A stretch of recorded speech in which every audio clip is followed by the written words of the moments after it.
Hicks of I Run Far, and I'm here in Kawaguchi-go, Japan, the day before the 2015 Ultra-Trail Mount Fuji, and with American Aliza Lapierre. Hi, Aliza. Good morning, Megan. How are you? I'm okay. How are you? Good. This is my first time interviewing you. I know. It's quite exciting. I'm excited. Yeah. You're about to run around Mount Fuji tomorrow. How excited are you? I'm pretty excited. Pretty terrified. Yeah? But definitely intrigued. You've been here for a couple days. Yep. You had a nice long weekend in the city. I did. Tell us about what you've been doing.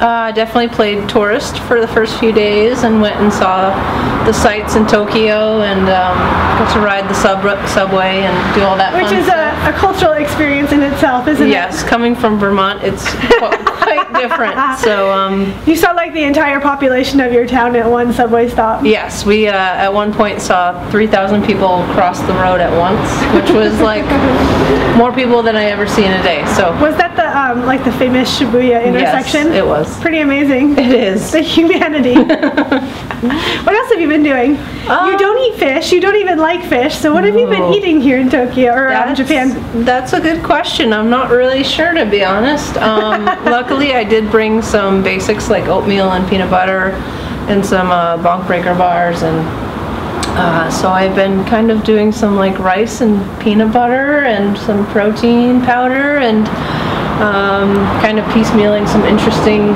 meals.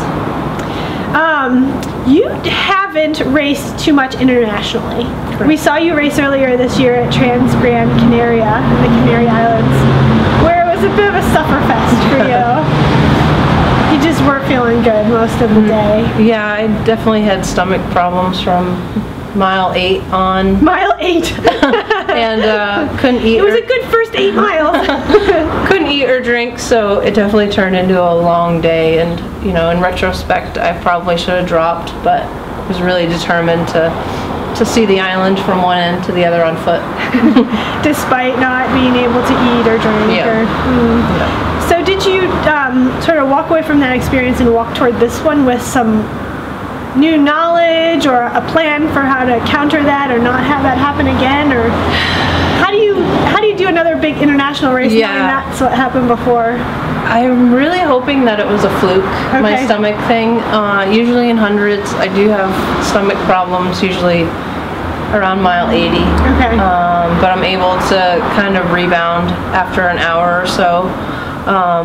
So I'm going to be a little more aware of how many calories I take in during the nighttime when I'm moving more slowly, and kind of cut things back a little bit and not overload my system. And then, you know, when the sun comes up and I'm increasing my pace, then I'll go back to my normal calorie allotment. Okay. Yeah.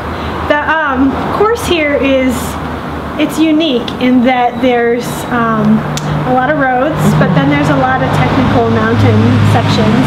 You did some course recon yesterday. What are some things you learned or saw out there? It was definitely interesting. I didn't realize there was a trail in one section. The only This is the course. This is the course, I'm told by Tadashi, and the only way I could realize it was because there was some flagging in there. Definitely steep mountainside with a rope and lots of roots and loose footing. And it's going to be very interesting if it rains. I imagine the rain is just going to rush down the trail and really cause some problems. Was it the kind of climbing that like you were actually putting your hands down onto the ruts and stuff, or not quite that steep?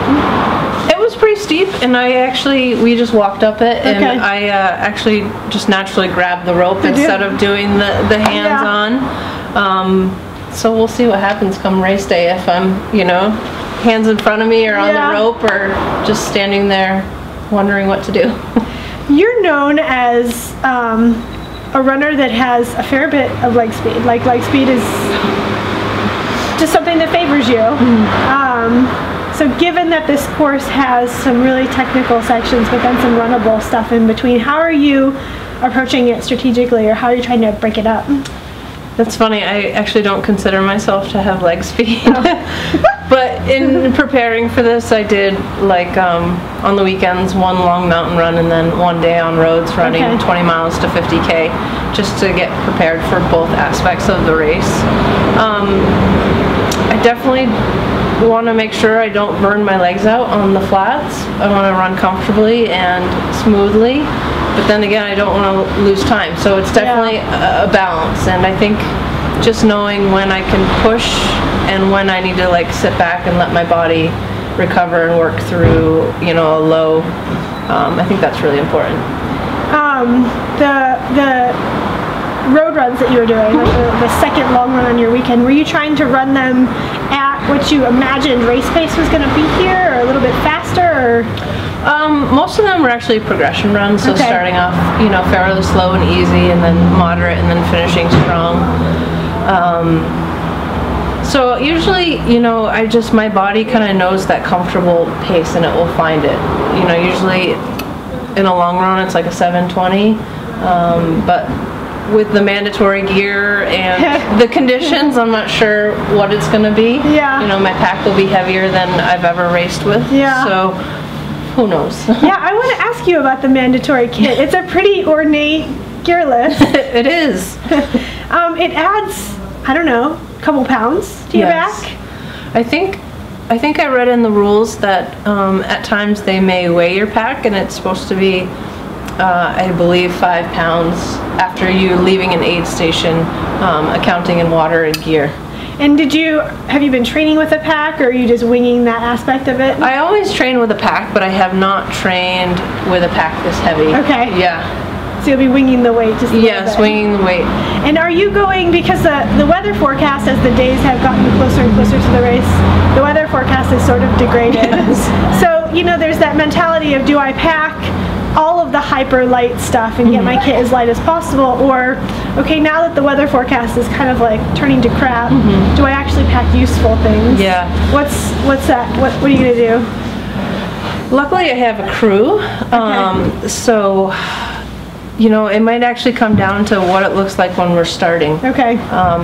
My super lightweight gear, as long as I'm moving, I'll be fine. You'll be fine. But if it turns into something goes wrong and I need to really slow things down, then, you know, I'll be risking getting cold. So we'll see how bad the rain is at the start and what the temperature turns out to be, because as you know, today is significantly cooler than yesterday. Yeah. I never thought I'd be standing here in a jacket, so we'll kind of wait and see. Okay. But I think for the start, it will probably be the super light stuff, and when night comes, I'll go to the heavier stuff. And if your race turns sour, plan B of all the warm stuff. Yes. Give me the warm things. Down jacket. There's some interesting animals in the forest here. Monkeys, Asiatic black bears. I've heard some poisonous snakes. Oh, really? I saw some deer yesterday, which were beautiful. Did they, what did they look like? They look like regular white-tailed deer. Yeah. Okay. I did some Googling of the bears because I wanted to see what they looked like. They have these white streaks across their chest. Like very different from what our black bears look like. I'm hoping I don't see one. But it's always nice to see nature, but I also don't want to disturb it. So, yeah. Well, last question for you. So we were just talking to Gary Robbins a few minutes ago, and he was talking about how when it does rain, it can be quite muddy here. And so you want a shoe that is going to provide some traction, but then there's these road sections where if you're wearing like these huge lugs, they may not roll well. Like, what are you going to do shoe-wise? I actually brought a couple different pairs of shoes. Ideally, I'll race in the new S-Lab wings, which doesn't have a ton of traction. I don't have the soft ground with me. It's more of, you know, a road outsole. And typically I'm pretty comfortable on technical stuff in that. But if it does get slippery, I'll switch over to the Speed Cross that has the more aggressive outsole. And just deal with the roads as best as you can. I don't mind them on the roads. The lugs actually, they're soft enough, they kind of provide some cushion. So either way I should be fine. I think, you know, talking to Gary, we're more concerned about the consistency of the mud and that it cakes onto shoes. It doesn't always shed off, so it's going to be interesting. Add a pound or two to each one. Yes. I'm carrying the forest with me. Well, best of luck to you out there. Thank you. You be safe too. Thanks. Have a good trip around Mount Fuji. I hope to.